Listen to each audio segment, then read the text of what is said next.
Meus irmãos, é um prazer conversarmos no dia de hoje a respeito de um dos assuntos mais importantes para a comunicação do Evangelho e plantação de igrejas, que é a compreensão cultural. Ou seja, a necessidade que nós temos de compreender a cosmovisão daquele que há de receber, de ouvir o Evangelho em sua própria língua, em sua própria cultura. Cosmovisão é justamente isto. É a maneira como uma pessoa vê e interpreta o universo que a cerca, ou seja, a maneira particular como ela entende os fatores que estão ao seu redor, como entende os relacionamentos humanos, como entende a organização social, e essa cosmovisão é realmente um elemento essencial para todo aquele que comunica o Evangelho, não apenas em contexto intercultural, como muitas vezes nós pensamos, mas mesmo em nossa própria cultura. Fazemos uma leitura do homem hoje, como ele é, como ele pensa, onde ele está, a fim de que o Evangelho pregado seja realmente compreendido.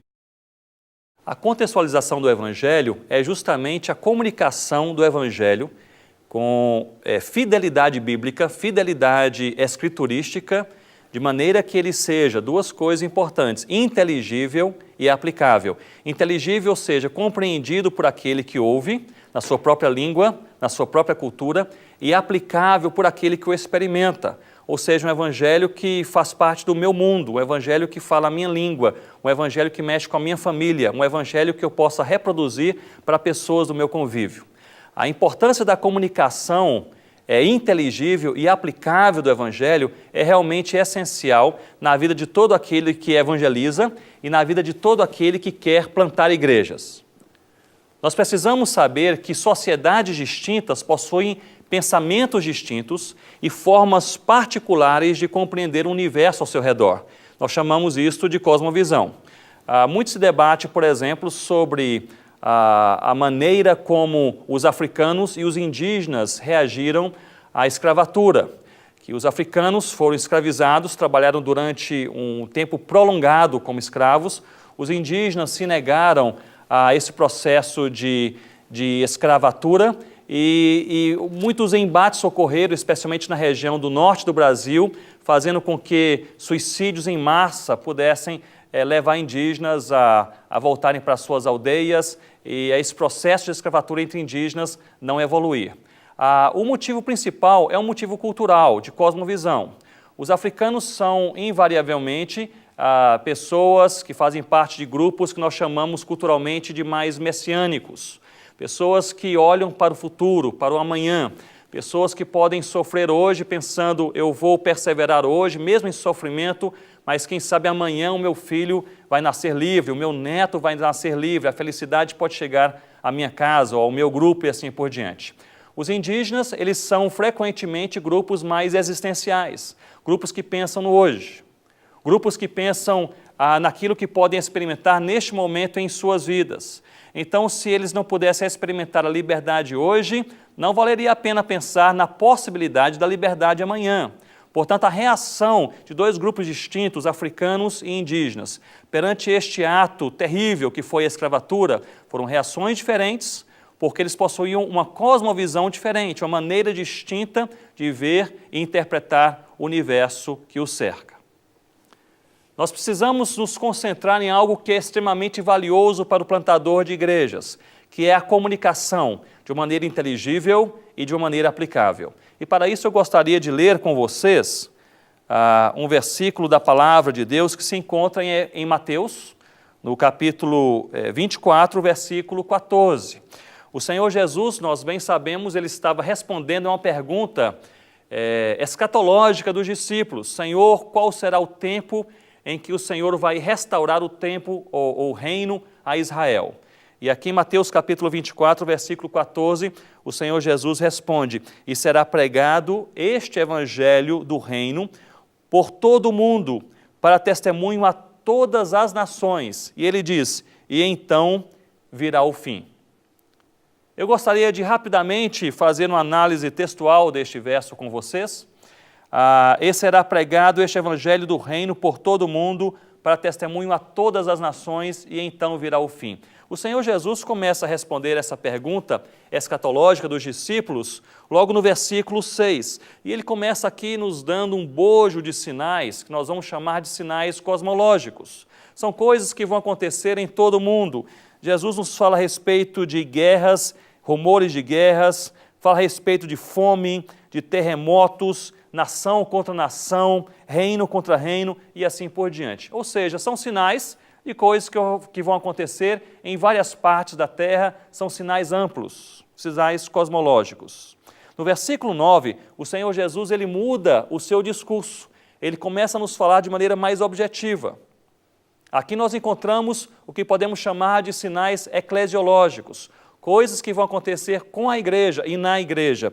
Ele nos fala, então sereis atribulados. Notem que o discurso de Jesus, ele muda de um discurso mais amplo, agora para um discurso objetivo, como se ele olhasse nos olhos dos discípulos, dizendo agora coisas vão acontecer com vocês e na igreja, vocês serão atribulados, vocês serão perseguidos. E aqui no versículo 9 em diante, nós encontramos tais sinais eclesiológicos. Ele nos fala sobre o amor se esfriar, é na igreja. Nos fala sobre escândalos, na igreja. Nos fala sobre falsos profetas, também na igreja. É interessante que o Senhor Jesus nos fala também aqui sobre iniquidade e nos fala sobre o amor se esfriar de quase todos, também na igreja. Então nós temos um bojo de sinais cosmológicos, mais gerais, nação, reino, fome, terremotos. Nós temos um bojo de sinais eclesiológicos, coisas que vão acontecer na igreja. No versículo 14, o Senhor Jesus nos dá um sinal que nós podemos chamar de um sinal missiológico, que é justamente esse versículo que nós lemos com vocês. Esse versículo nos diz, e será pregado o evangelho. A palavra, o verbo pregar aqui, e será pregado, é a expressão grega kerirtesetai, que tem como raiz o querigma, que é a proclamação inteligível, audível de alguma coisa.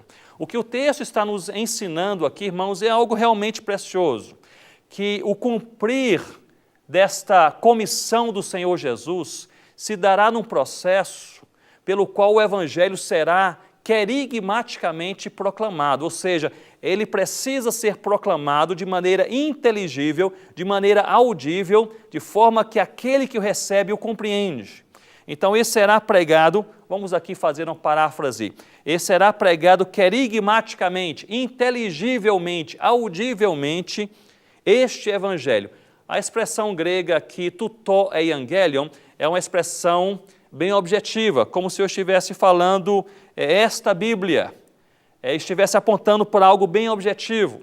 Quando nós lemos aqui no original grego, esse será pregado tuto euangelion, este evangelho, a pergunta que nos vem realmente à mente, que devemos fazer ao texto, é que evangelho é este? Parece-me que se refere ao versículo 13. O versículo 13 nos diz, aquele, porém, que perseverar até o fim, este será salvo. Portanto, este evangelho específico parece ser o evangelho da perseverança e da salvação. A paráfrase seria mais ou menos assim, e será pregado querigmaticamente, audivelmente, inteligivelmente, este evangelho da perseverança e da salvação, que é o evangelho do reino por todo o mundo.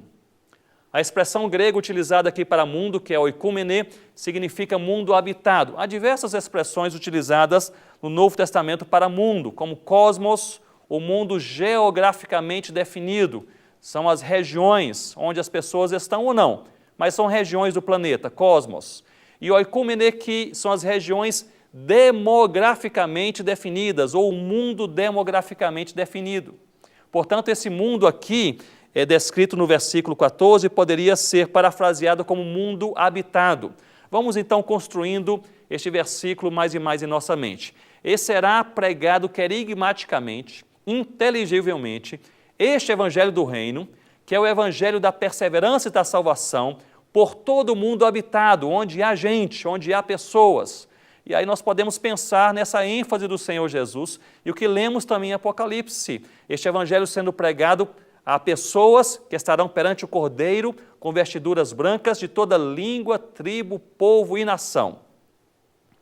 E aqui o versículo continua dizendo, para testemunho a todas as nações. É interessante notarmos que a tradução aqui em português, ela talvez nos leva a pensar de uma maneira contrária ao que o texto realmente se refere. para testemunho nos dá a ideia de que o testemunho é a finalidade. Isso há de acontecer, essa ação querigmática de proclamação do Evangelho há de acontecer para o testemunho. Porém, a preposição para aqui nos dá a ideia de que o testemunho não é a finalidade, mas é o meio pelo qual o Evangelho vai ser conhecido. Irmãos, eu gostaria de chamar a sua atenção aqui neste momento para algo especial. São duas palavras que andam de mãos dadas em todo o Novo Testamento e especialmente no livro de Atos. A primeira palavra é justamente essa que nós encontramos no início do versículo 14, querigma, ou seja, uma ação de proclamação audível e inteligível do Evangelho. É a igreja abrir a sua boca e falar do Senhor Jesus da maneira que puder, através da mídia, com panfletos, com a pregação verbal, comunicando o Evangelho do Senhor Jesus de forma que as pessoas possam ouvir e possam entender. A segunda palavra que anda de mão dada com querigma é a palavra martíria, que aqui é traduzida por testemunho. Testemunho é vida com Deus. Testemunho é ter experiência com Cristo. Testemunho é ter fidelidade de vida, de caráter na presença de Deus. Portanto, parece-me que na visão do Senhor Jesus, ele idealizava uma igreja que fosse querigmática, que pregasse inteligivelmente o Evangelho, mas que fosse também martírica, que tivesse vida na presença do Senhor. Uma igreja que tivesse teologia, mas tivesse também experiência com Deus. Uma igreja que pudesse ter capacidade comunicacional, mas uma igreja que experimentasse o Evangelho que prega.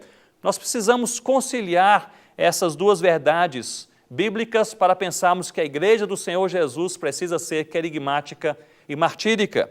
Mas continuemos aqui com a nossa paráfrase. E será pregado querigmaticamente este evangelho, que é o evangelho da perseverança e da salvação, por todo o mundo habitado, por meio do testemunho de vida dos crentes. E a extensão dessa pregação do Evangelho é pantá et dessim, que é traduzido aqui por a todas as nações, ou seja, aos grupos socioculturalmente distintos. Há um ponto e depois nós lemos a frase final, então virá o fim. É interessante notarmos que a expressão fim aqui, que é telos, que está ligada etimologicamente à parousia, que é a volta do Senhor Jesus, essa é uma expressão antiga, mas que é usada até hoje na Grécia moderna. Se você for a Atenas, entrar em uma rua sem saída, você vai encontrar no final daquela rua sem saída aquela plaquinha telos, ou seja, é o fim, daqui você não passa. Este versículo bíblico, ele nos alerta para a necessidade que nós temos de comunicar o Evangelho por meio de uma prática querigmática, ou seja, inteligível, de forma que aquele que recebe o Evangelho o compreende em sua língua, em sua cultura, em seu contexto, em seu ambiente, em seu habitat, e por meio de uma prática também martírica, com testemunho da vida, ou seja, não apenas falarmos de Jesus, mas vivermos Jesus. Eu me lembro que uma das experiências que mais me marcou nos últimos anos foi um congresso que tivemos indígena na Amazônia. Foi o primeiro congresso indígena, evangélico indígena, no norte do país, ocorreu em 2008. Foi realmente uma grande bênção. Foi um desafio para mim, para a nossa equipe, porque nós nunca havíamos organizado um congresso em nossas vidas. Quem organiza congresso, acampamento, encontro, sabe que este negócio é trabalhoso. O cacique Henrique Terena, que é o líder do movimento do CONPLEI, que é o Conselho Nacional de Pastores e Líderes Evangélicos Indígenas, ele me chamou e disse: Ronaldo, precisamos organizar um congresso. E a primeira pergunta que eu lhe fiz foi esta: para quantas pessoas nós precisamos aqui preparar o lugar? Ele falou: olha, mais ou menos assim, entre 300 a 3 mil pessoas. Mas o que nós concluímos é que justamente nós não sabíamos, não havia forma de saber. Nós iríamos espalhar aquele convite para as igrejas indígenas existentes, mas nós percebemos que indígena não faz inscrição. Um dia antes de começar o congresso, nós tínhamos apenas 12 pessoas inscritas. Nós havíamos nos preparado para cerca de 1.500 pessoas. O Henrique Terena disse 300 a 3 mil, fizemos uma média, 1.500 pessoas. Nos preparamos ali no acampamento da Igreja Presbiteriana de Manaus, nos foi bondosamente cedido, mais de 100 voluntários de várias igrejas, de várias organizações missionárias, Novas Tribos do Brasil, a Além, a Asa Socorro e muitas outras, ali colaborando com aquele congresso, mas um dia antes apenas 12 indígenas inscritos. E aí nós percebemos que o indígena de fato não faz inscrição. No dia de começar o congresso, nós tínhamos mais de 1.200 pessoas de 49 etnias distintas louvando o nome do Senhor Jesus. Foi realmente uma festa espiritual, nos fez pensar naquele momento em que estaremos perante o Senhor, de todas as tribos, línguas, povos e nações. Mas o que mais me chamou a atenção ocorreu no último dia, já no dia de saída, no término do congresso, o cacique da tribo Ixcariana, ele me procurou e disse: Pastor Ronaldo, muito obrigado por nos receber neste lugar. Nós entendemos agora o que é realmente o Evangelho, o que é sermos cristãos. Eu peguei um caderno, ele fez essa pergunta: o que é então ser cristão? Eu quero aqui anotar a sua resposta, da maneira como você compreendeu. Ele disse: ser cristão é você compreender o Evangelho, e o Evangelho é Jesus, portanto é compreendê-lo na palavra de Deus. Ser cristão é você viver o Evangelho, e o Evangelho é Jesus, portanto vivê-lo, vivenciá-lo em seu dia a dia. Em terceiro lugar, ser cristão é você proclamar o Evangelho, o Evangelho é Jesus, então é falar de Jesus perto ou longe, em todo lugar, a todo momento. Ser cristão é você conhecer o Evangelho, é você viver o Evangelho, é você proclamar o Evangelho.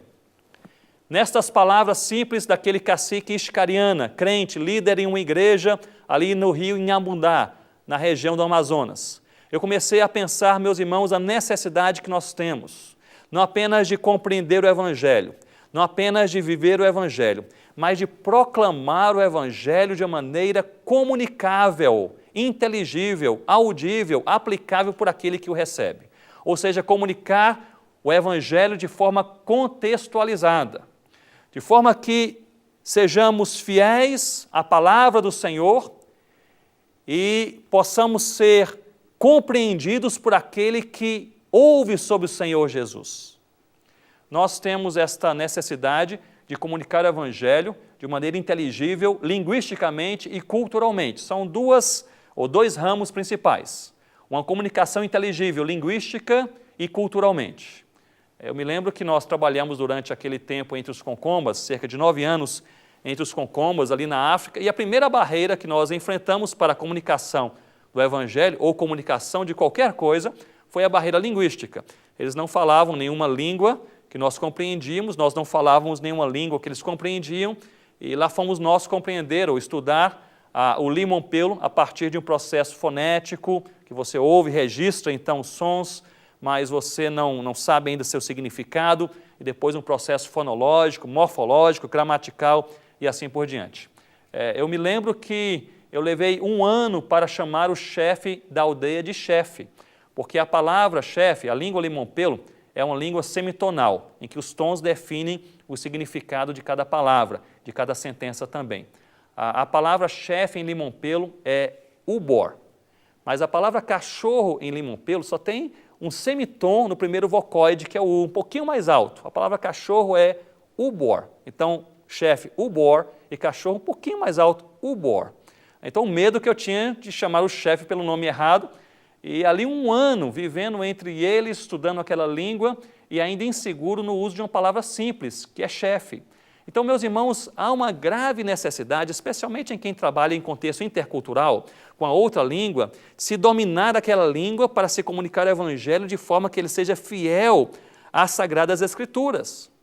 Da mesma forma, há grave necessidade de dominarmos a cultura, de compreendermos os padrões culturais, a maneira como aquele povo vê e interpreta e entende o universo que o cerca. Sem essa compreensão do contexto, sem essa compreensão da cultura, sem a compreensão do que nós chamamos na antropologia de códigos receptores, a maneira como aquele povo recebe a mensagem, decodifica aquela mensagem e aplica a mensagem em sua vida, sem essa compreensão, nós vamos sair de um momento de pregação do Evangelho com a sensação de que nós expusemos o Evangelho de maneira assim fiel à palavra do Senhor, mas foi fiel à palavra do Senhor apenas para nós, na nossa cultura, na nossa língua, na nossa mente. Para aquele que ouviu o Evangelho, nós distorcemos muitos elementos importantes para a sua compreensão. Portanto, precisamos dominar essas 2 áreas para a contextualização bíblica do Evangelho. a área linguística, a comunicação na língua do povo e também a área cultural, a comunicação na cultura receptora. É interessante notarmos que em Atos capítulo 17, o apóstolo Paulo ele prega o evangelho a públicos diferentes. Ali ele prega o evangelho a judeus, ele prega o evangelho a judaizantes e ele prega o evangelho também aos gentios. É interessante nós notarmos que ao pregar o evangelho a judeus e judaizantes, Paulo começa falando de Abraão, começa falando dos patriarcas, começa falando do Messias prometido a todos os povos. Ao pregar o evangelho para os gentios, Paulo não começa a falar sobre Abraão nem sobre os patriarcas, começa a falar sobre a criação, começa a falar sobre a natureza. Mas Paulo, em ambas as situações, ele vai desembocar na mesma mensagem, no Senhor Jesus, que foi morto, é ressurreto, Salvador e Senhor das nossas vidas. Então o apóstolo Paulo, ele contextualiza a mensagem, a palavra é a mesma, a fidelidade é a mesma, as escrituras são as mesmas, mas Paulo ele percebe que a porta de comunicação para os judeus são os patriarcas e a promessa. A porta de comunicação para os gentios é a natureza e a criação. A mensagem final é a mesma. O Senhor Jesus morreu, Ele é ressurreto, é Senhor e Salvador das nossas vidas. Nós precisamos, portanto, pensar que não apenas devemos compreender em nossa língua e cultura, em nossos seminários e treinamentos, a palavra de Deus, exegeticamente, teologicamente, mas nós precisamos ter os artifícios, as ferramentas, os mecanismos de comunicação de forma que essa mensagem seja e se torne cada vez mais inteligível e aplicável por aquele que a recebe. Toda sociedade humana possui marcos culturais. Estes marcos culturais são canais de compreensão para a maneira como o povo vive, interage, se relaciona, pensa e assim por diante. Nós, como plantadores de igrejas, especialmente em contexto intercultural, mas também em nosso próprio país, precisamos prestar atenção quais são os marcadores culturais. Porque conhecendo bem os marcadores culturais, nós teremos maiores condições de comunicar este evangelho de forma inteligível e aplicável. Não apenas para que se entenda em seu próprio contexto, mas para que possa ser também reproduzido por aquele que entende o evangelho para outras pessoas em outro contexto também. Se nós pensarmos no homem brasileiro moderno, por exemplo, nós vamos entender que a sociedade brasileira ela possui diversos marcadores culturais. Um desses marcadores culturais é justamente o simbolismo. Nós somos uma comunidade ou uma sociedade simbólica, não apenas simbólica, mas também relacional. Simbólica porque o homem brasileiro, ele se expressa, ele se comunica, ele se relaciona a partir de símbolos. Ele compreende conceitos a partir de símbolos específicos.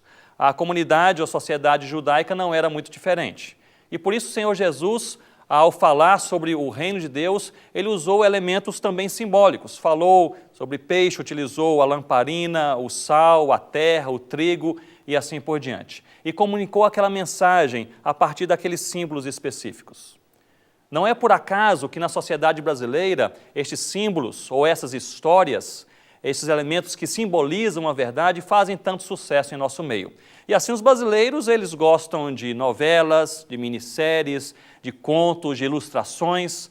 As pessoas que mais comunicam, ou melhor, se comunicam com os brasileiros, geralmente são aqueles que usam de ilustrações para exemplificar conceitos específicos, porque nós somos uma sociedade simbólica.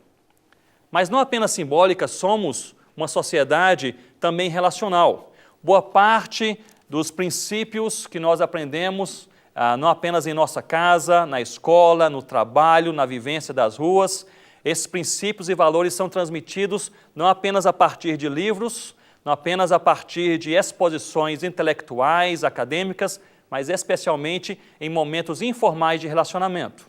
Portanto, se nós pudéssemos, por exemplo, apenas imaginar ou identificar esses dois marcadores culturais da sociedade brasileira, uma sociedade simbólica e uma sociedade relacional, nós iríamos concluir que nós precisamos também pregar o evangelho da palavra de Deus como está na palavra de Deus. E a abordagem deste homem brasileiro deve ser uma abordagem também simbólica e uma abordagem também relacional.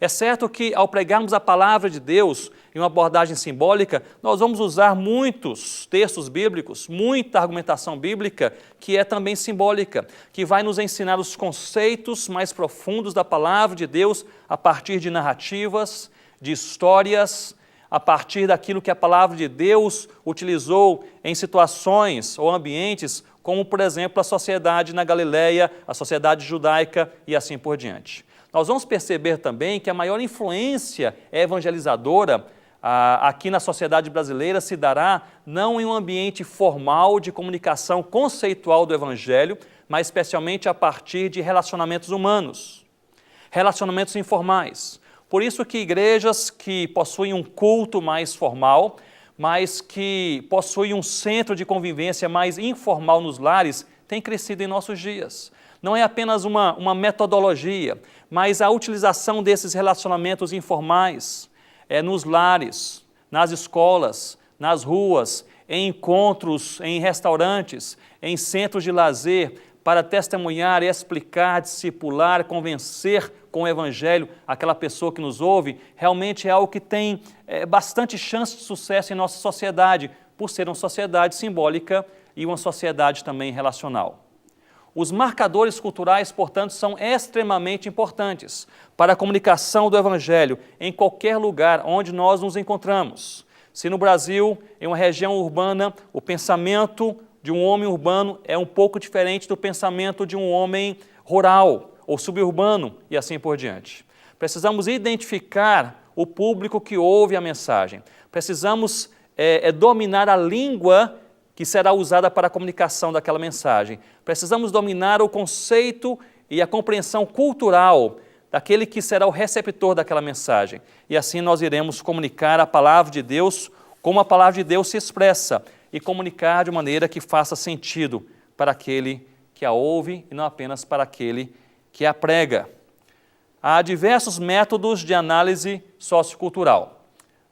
Eu gostaria de mencionar um método de análise sociocultural que nós chamamos e desenvolvemos, chamado de Urbanos. Você pode encontrá-lo no site www.instituto.anthropos.com.br.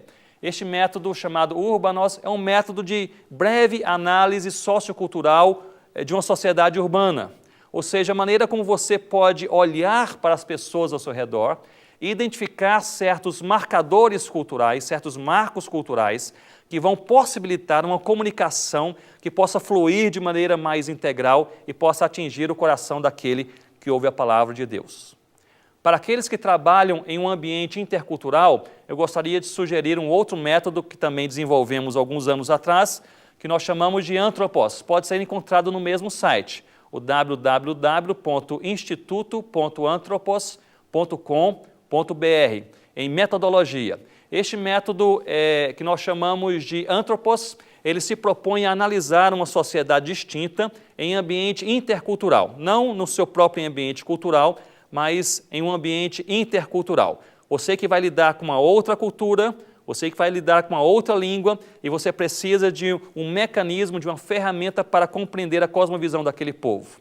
Nós fundamentamos este método Anthropos em 4 dimensões específicas, que são 4 perguntas que nós precisamos fazer àquele grupo que nos cerca. A dimensão histórica, a pergunta é: quem somos nós?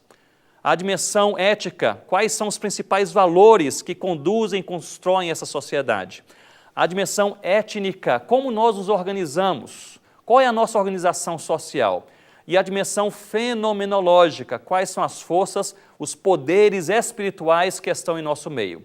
Se nós compreendemos essas 4 dimensões, em um contexto intercultural especificamente, a dimensão histórica, ética, étnica e fenomenológica, nós poderemos compreender boa parte da cosmovisão daquele grupo, como ele entende o universo, como ele entende os valores que estão ao seu redor, como ele entende a vida. E a partir dessa cosmovisão, nós iremos então encontrar canais de comunicação. Nós iremos perceber e compreender o código receptor. E com o código receptor em mente, nós poderemos, linguística e culturalmente, expor de maneira fiel a palavra do Senhor Jesus. Em um contexto um pouco mais urbano, especialmente em nosso próprio país, no Brasil, eu gostaria de destacar pelo menos 4 perguntas que você pode fazer para que você tenha uma compreensão mais integral, mais abrangente e integral da sociedade que o cerca e possa, com isso, especificar abordagens para a comunicação de um evangelho de forma inteligível e aplicável. A primeira pergunta que eu gostaria de citar é: como essa sociedade é composta? Você que trabalha em um vilarejo, você que trabalha em uma cidade de médio porte, você que trabalha em um bairro específico de uma grande cidade, você que trabalha em até mesmo uma aldeia ribeirinha, você precisa entender como aquela sociedade é composta, ou seja, a faixa etária. São mais jovens, são mais crianças, se são mais idosos, o gênero, mulheres, homens, a moradia, se são famílias nucleares ou estendidas, em que mora apenas o pai, a mãe e os filhos, ou também com os tios, os primos, avós e assim por diante, a religião dominante e praticada por aquela sociedade, a classe social, econômica e assim por diante. Portanto, a primeira pergunta que você faz, que é uma pergunta um pouco mais, que nós chamamos na antropologia, uma pergunta mais etnográfica, que você faz ao chegar em um vilarejo ou uma cidade, é esta: como essa sociedade é composta? Então, essas perguntas precisam ser respondidas, precisam ser analisadas e precisam ser registradas. Primeira coisa que eu gostaria de lhe encorajar, você que é um plantador de igrejas e que está chegando em um local novo, você reserva ali um espaço no HD do seu computador, ou quem sabe em um caderno, se você quiser manter então essa forma de registro, e você organiza perguntas e você registra as respostas. Compre um bom mapa daquela cidade, se não há um mapa, você cria o mapa daquela cidade e você começa agora a encher aquele mapa com dados específicos que vão ajudá-lo a identificar as pessoas que te ouvem. Como essa sociedade é composta? É diferente pregar para pessoas mais idosas, que vêm de um contexto rural, e pregar para jovens que nasceram em um contexto puramente urbano e pós-moderno.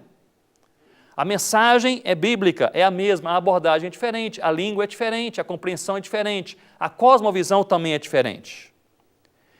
É muito diferente pregar para pessoas religiosas, católicas, e pregar para pessoas sem religião. A palavra de Deus é a mesma, o evangelho é o mesmo, mas a abordagem é diferente, o linguajar é diferente. O início, a introdução para a comunicação do evangelho é também diferente.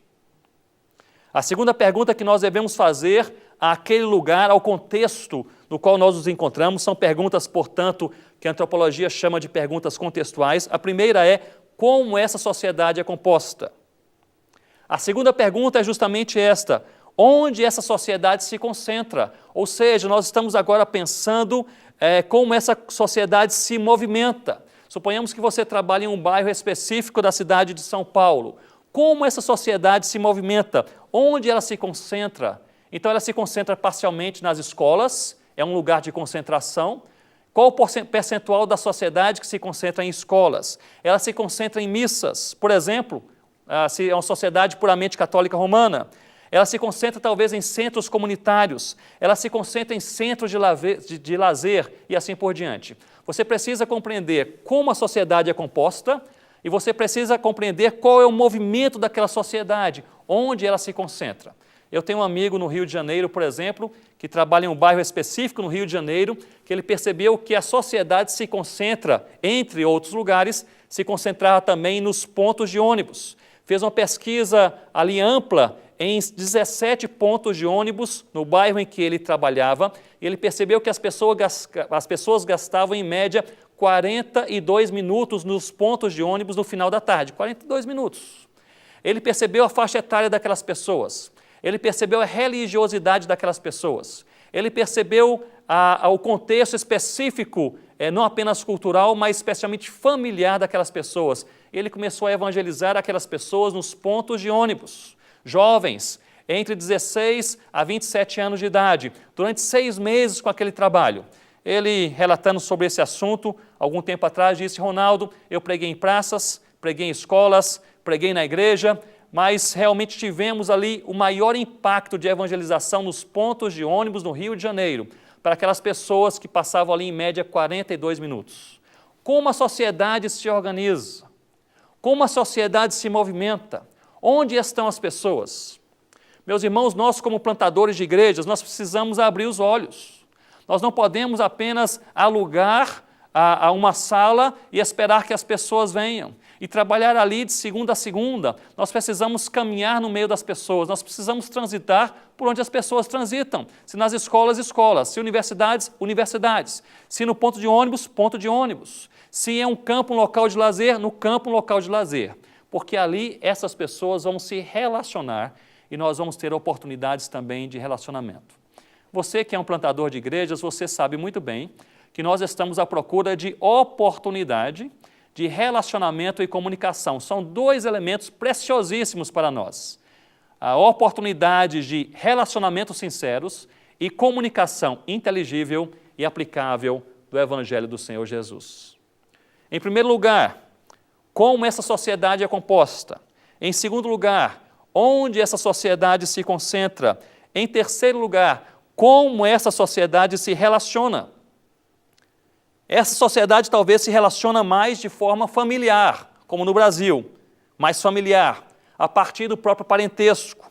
Boa parte dos relacionamentos mais sinceros e mais continuados se dão aqui no Brasil, ou se dá aqui no Brasil, em um contexto familiar.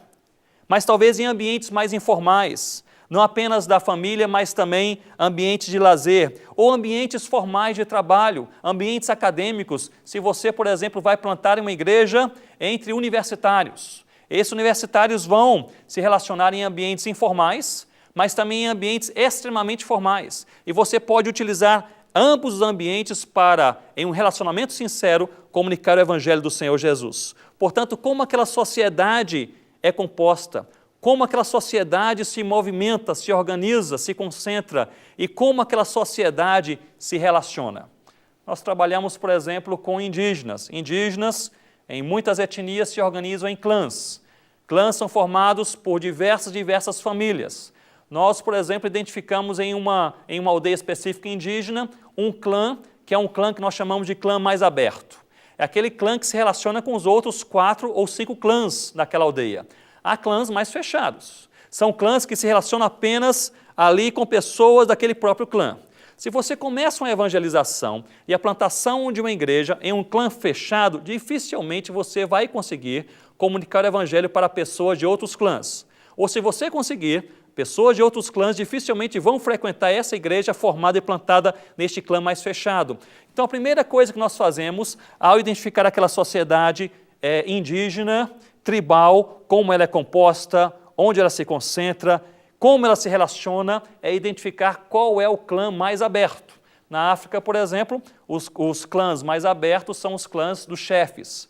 Então nós começamos geralmente a pregar o evangelho pelos clãs centrais mais abertos dos chefes, porque ali aqueles que vão ouvir podem reproduzir a mensagem para todos os outros clãs. Notem que a compreensão, portanto, da sociedade, seja tribal, ou seja urbana, em uma selva amazônica ou selva de pedra, essa compreensão é extremamente necessária e relevante para a comunicação do Evangelho e plantação de igrejas. O linguajar que você usa para pregar o Evangelho no domingo à noite, no culto na sua igreja, esse linguajar dificilmente vai alcançar os jovens das tribos urbanas, por exemplo, em um contexto de underground, nas selvas de pedra, em São Paulo, Belo Horizonte, Rio de Janeiro e assim por diante.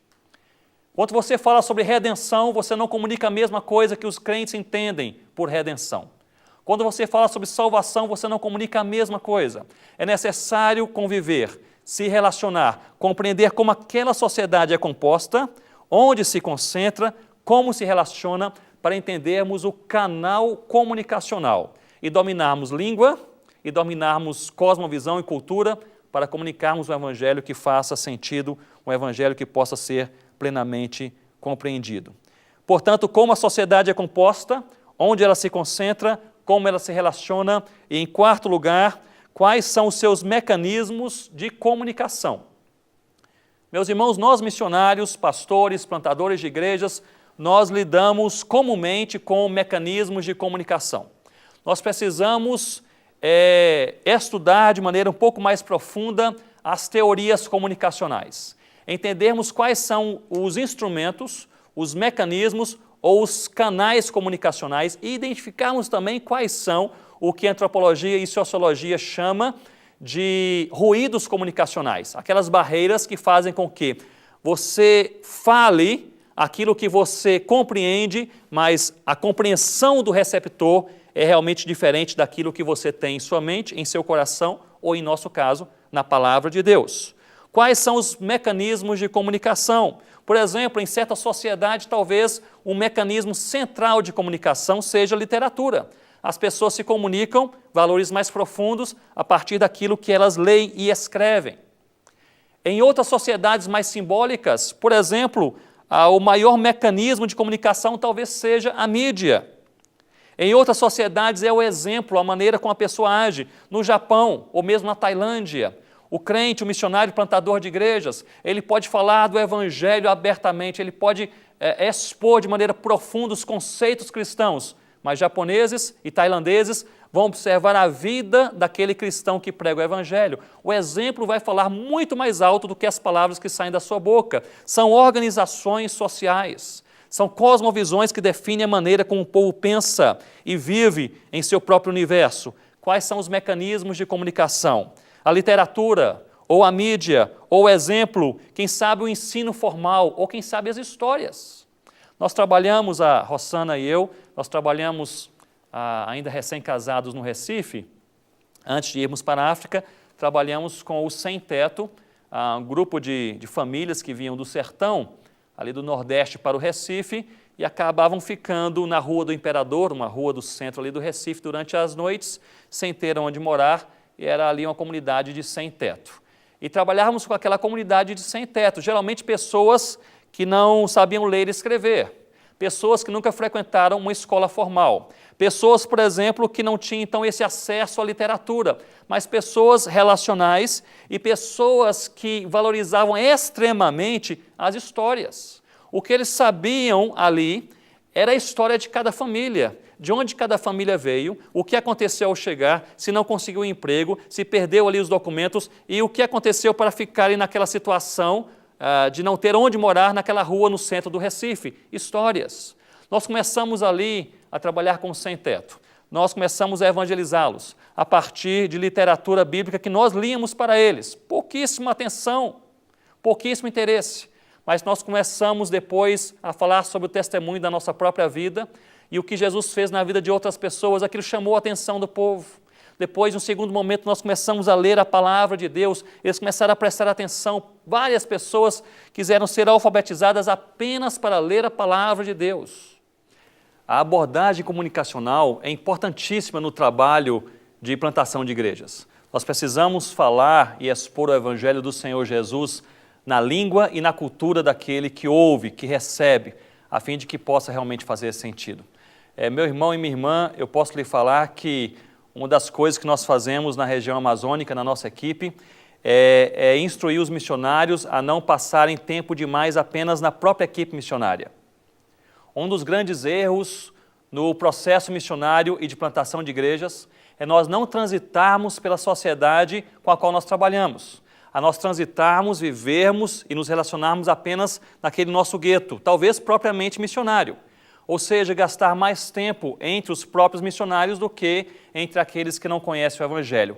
Gastar mais tempo com a própria igreja do que com aqueles que estão ali para ouvir o Evangelho do Senhor Jesus. Nós precisamos identificar na sociedade com a qual nós trabalhamos estes elementos e muitos outros. E para que isso aconteça é necessário transitar nessa sociedade e ter amigos nessa sociedade. Eu me lembro que uma das coisas que aconteceu conosco na África, nós não queríamos que acontecesse assim, mas foi algo positivo no fim. Nós oramos durante muitos anos, eu e minha esposa Rossana, para que tivéssemos outros missionários chegando até aquele local, entre os concombas, para trabalhar ali conosco como uma equipe missionária. Por diversos motivos, nenhum missionário chegou ao longo daqueles 9 anos, trabalhamos sozinhos, mas isso foi extremamente precioso porque até mesmo nos encorajou e nos forçou a nós nos relacionarmos mais com os próprios concombas. Durante aqueles 9 anos, os nossos melhores amigos eram concombas. As pessoas com as quais nós ríamos, conversávamos, que nós seguíamos para ir para um local, para outro, eram os concombas, as pessoas daquela sociedade com a qual nós trabalhávamos. Nós, como plantadores de igrejas, precisamos usar este expediente. Foi algo precioso para nós, e eu sei que é algo precioso também para você.